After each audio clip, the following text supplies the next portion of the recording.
votre vie avance-t-elle vraiment comme vous le désirez? Si tel n'est pas le cas, cet élément est fait pour vous. En Nombre 11, verset 4, nous retrouvons les enfants d'Israël qui commencent à murmurer. Ils commencent à se plaindre. Et très souvent, nous nous posons la question, mais comment ils murmuraient? Comment ils se plaignaient, eux qui avaient vécu la main des dieux? Il y a une réponse à cela. Si vous lisez Exode 12 au verset 28, on vous dit que quand ils partaient, ils étaient accompagnés d'autres personnes. Parce que les 600 000 personnes étaient accompagnées d'une multitude d'autres personnes. C'est ce qui est dit en Exode 28. En Exode 12, 28. Et pendant qu'ils avançaient, ces autres personnes que nous appelons ramassis, en Nombre 11 au verset 4, ont commencé à les influencer négativement. C'est eux qui avaient commencé à murmurer. Et vous savez, quand vous avancez avec les gens qui murmurent, vous finirez par murmurer. Quand vous avancez avec les gens qui critiquent, vous finirez par critiquer. Quand vous avancez avec les gens négatifs, vous finirez par être négatif. C'est toujours ainsi. C'est pour cette raison. Et les personnes qui ont compris, et même les grands chefs d'entreprise, ils se font entourer des gens positifs. Toujours. Ils s'arrangent. Ils font des sciences pour arriver à déceler les personnes positives seulement. Et toutes les autres sont écartées. Cela a été expérimenté avec Dieu lui-même, avec Gédéon. Quand vous lisez Juge 7, vous allez voir Dieu, Gédéon qui sélectionne 32 000 personnes et Dieu s'arrange qu'il puisse tamiser. Il est parti de 32 000 à 300 personnes seulement. C'est-à-dire, les personnes qui nous accompagnent ont une influence sur nous.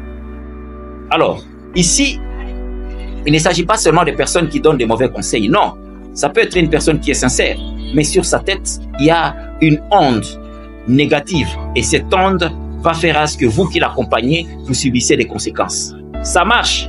C'est pour cette raison, en Josué chapitre 7 au verset 1, nous retrouvons Josué qui avait d'abord remporté la victoire sur Jéricho, a subi une défaite terrible par rapport à la petite ville de Haï. Pourquoi? Parce qu'il y avait Akan qui avait pris les choses dévouées par interdit. Une seule personne a causé la mort des 36 innocents. Ils sont morts. Ces personnes ne savaient pas pourquoi ils mouraient, parce que Akan, tout simplement, avait une onde négative.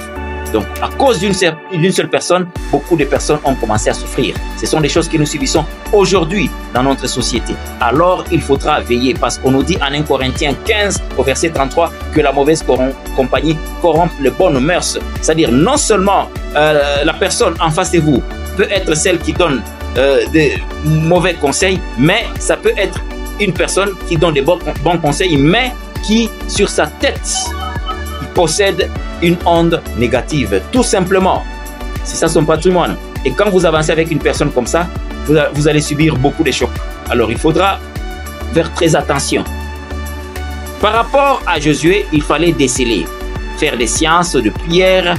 Josué avait pleuré. Pourquoi cette défaite? Parce que si vous trouvez normal la vie que vous menez, la situation que vous menez, vous la trouvez normale, vous n'allez jamais vous en sortir.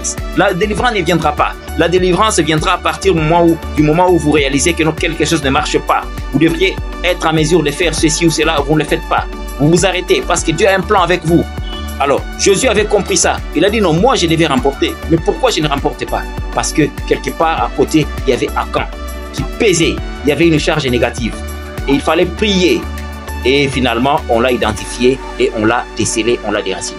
Mais par rapport à vous, ça peut être votre partenaire. Alors là, qu'est-ce que vous allez faire?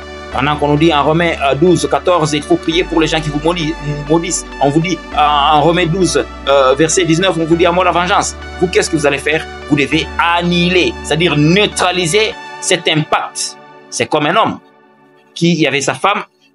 Et cette femme s'était plainte. Et il va voir le pasteur et il dit, mais je me plains de mon mari, je viens de découvrir qu'il fait des choses, il ne me dit pas, vraiment je me plains, il ne m'aime pas. Et finalement, il va voir son mari et lui dit, pourquoi tu fais ça? Le mari lui dit, mais non, moi, ce n'est pas dire que je ne t'aime pas, mais seulement j'ai réalisé que chaque fois que je t'associe dans un projet, ce projet-là ne marche pas. Alors j'ai pris la résolution de ne plus t'associer. Parce qu'aujourd'hui, il y a des gens, c'est comme s'il y a quelque chose sur leur tête. Ça fait partie des lois de l'univers. C'est comme si, sur leur tête, on a déjà dit qu'ils ne peuvent pas avancer. Alors, quand vous prenez votre projet, vous l'associez, parce que les autres le font, vous allez échouer. Vous allez échouer et vous allez mourir comme ça. Donc, il faudra vraiment faire très attention, prier, veiller sur votre environnement Est-ce que les gens qui vous accompagnent, est-ce que les gens qui sont avec vous ont une onction, une onde positive ou négative qui les accompagne? Des fois, ce sont des personnes sincères, des fois, ce sont des bonnes personnes, mais ils ne savent pas ce qui est sur leur tête. Alors, vous, à votre niveau, il faudra veiller par rapport à cela pour ne pas continuellement souffrir. C'est très important. Les enfants d'Israël sont arrivés à souffrir à cause de cela, les gens qui les accompagnaient. C'est votre serviteur, Ben Alain Kitenge. Merci et à la prochaine.